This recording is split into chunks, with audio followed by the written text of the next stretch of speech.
Kwa hiyo nataka kuniambia hicho ndio kinakunyima usingizi? Kwa unahisi hicho ni kitu kidogo sana, si ndio?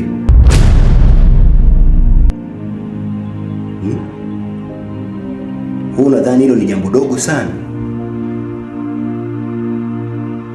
Hivi unataka kuniambia ina maana haujui wajibu wako wa wewe kuolewa huko ndani, si ndio? Nisikize nikwambie kitu kimoja. Ni kitu kimoja tu. Kama haunipi unyumba huko ndani, haina haja ya kuendelea kubaki na wewe.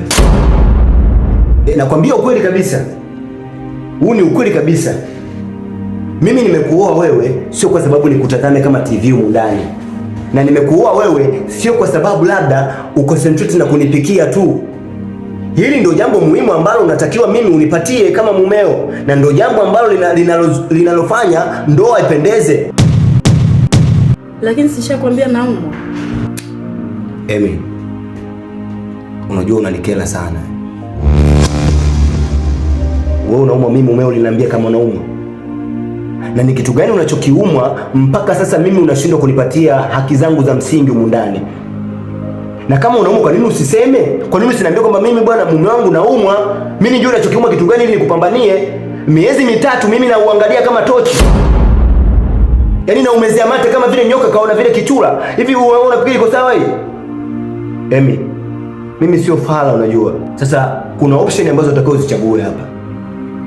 Nakupa siku hizi 3. Siku 3. Kama hautonipatia mapenzi mundani, hautonipatia unyumba nikiwa kama mumeo, ni bora uondoke kwenu.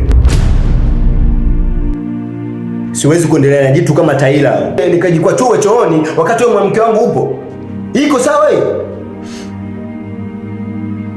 Mke wangu nimetoa pesa zangu mwenyewe za kukuoa wewe, na unaniletea pumbavu. Siku 3 na kupatia 3. Usiponipatia unyumba humu ndani, ni bora uondoke kwenu.